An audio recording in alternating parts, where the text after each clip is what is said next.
Now, guys, you might want to watch this video till the end because man, did Hansi Flick just outplayed Diego Simeone and it played right into his hands. Watch this video to the end, you won't regret it. As always, do subscribe to the channel, it's going to help us a lot to get this family to grow. I just want to apologize for any noises of cars, dogs and birds you might hear in this video. Let's start. As we know Diego Simeone by now, his Atletico defended in a very narrow 4-4-2 situation where they would literally sit back because I think it was from this tiring game they had against Real Madrid. But we did see that Koundé moved into these areas trying to draw Lino out of position where Dani Olmo would just circulate in behind him. Where we also saw that Rafinha would also come into these areas right here. And this is to progress the ball centrally where we would see them look up and trying to get in behind and be straight through on goal. Over here we see that Jules is drawing Samuel Lino out of position where you would also see Dani Olmo just lurking in behind. But in the situations where Dani Olmo would be followed around by Barrios, you would see Rafinha joining him, and this was to encourage central progression for FC Barcelona, which is great tactics because the fullback had to constantly worry about Lamine Yamal, and there you see the central progression that Barcelona could find through this right hand side, especially with the danger that Lamine Yamal and Rafinha was offering for FC Barcelona. Another thing I wanted to point out on this right hand side was Koundé was basically operating as an inverted fullback in these half spaces, and that was allowing Lino to cover him, but at the same time we saw that Lamine Yamal was finding himself in one-on-one situations, and when Lamine would cut inside drawing this fullback, that space was all left for Jules Koundé. And later on in the half you saw that Rafinha was even joining, playing as basically as a right winger with Koundé and Lamine inverted, and we even see Rafinha dropping deeper here to play on this area. So there was a time frame of maybe like 5-6 minutes where Rafinha was operating in these half spaces and on the wing on the right hand side together with Lamine and Jules Koundé. We may be seeing the rise of Jules Koundé as the inverted fullback because he allowed Lamine Yamal to be in these one-on-one situations, and I think that's no wonder bro caught a man of the match performance, Lamine. And look at Koundé, Yamal and Rafinha, because I don't think Rafinha had a particularly good game in this match against Atletico, but he was moving, which created insane fluidity for Barcelona. And you see he went very deep to try and find these long passes from the right hand side, and he could find Pedri and the likes of Olmo as well. So I'm really excited to see Jules Koundé, the inverted fullback. The left side of Barcelona operated slightly a little bit different, which we saw that Pedri was taking mainly control of on this side along with Rafinha. However, something interesting I picked up, especially when I looked at the average positioning, this 2v2 from Lamine and Koundé was actually orchestrated by the fact that we saw that Pedri, Rafinha and Dani Olmo was operating a little bit closer, dragging all of these players to one side. And this gap had to be filled by Samuel Lino, in which in turn Koundé would actually try to draw him away from the thing. So then you had this 2v2 situation going on. So it's great tactics, it's great from Hansi Flick. But like I said, these three in this half space was actually orchestrating that space for Lamine Yamal and Jules Koundé. With the average positioning, we can see that Olmo, Rafinha and Pedri were all there on that side, ultimately isolating Lamine Yamal and Jules Koundé. And this is a great tactic. Here we see that these guys are operating in the half space and they're actually keeping four defenders close in the far side where Pedri is also operating on that side.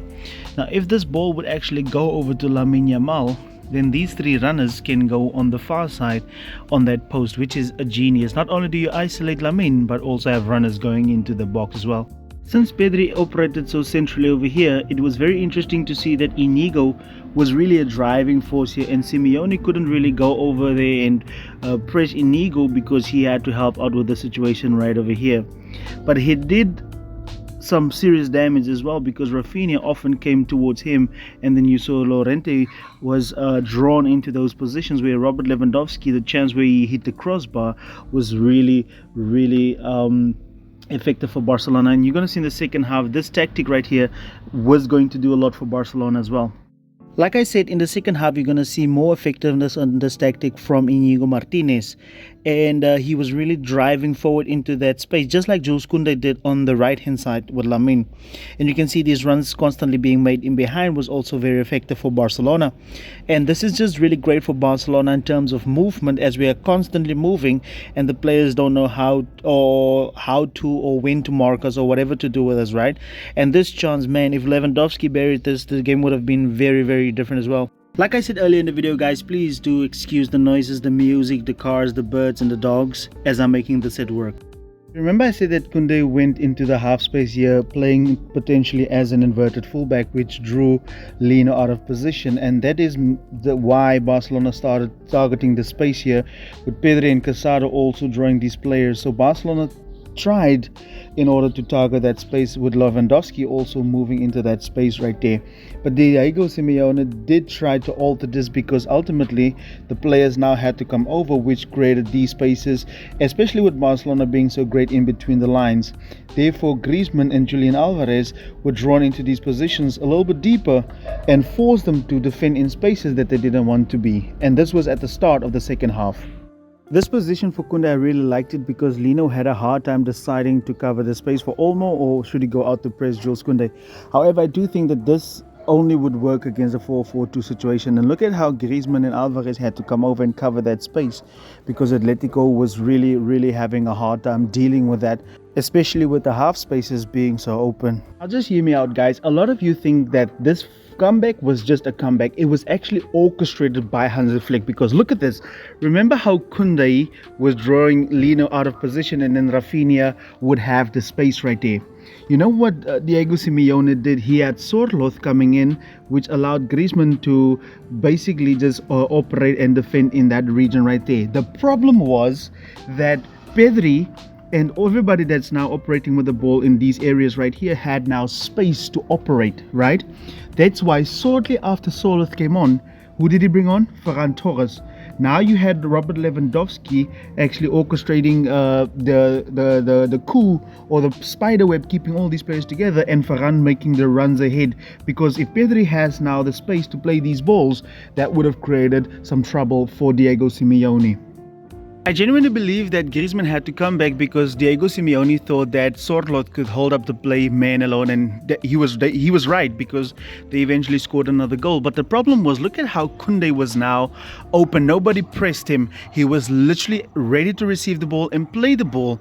And I think Flick started realizing, how can Diego Simeone have somebody like Pedri not being pressed? That's why Ferran came on, because of that runs that he was making.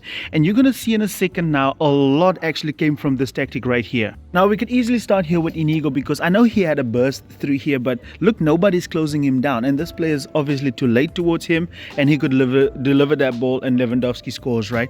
We can all take a look at Rafinha, but I'm actually looking at Lewandowski. Look at the work that this man is putting in right over here.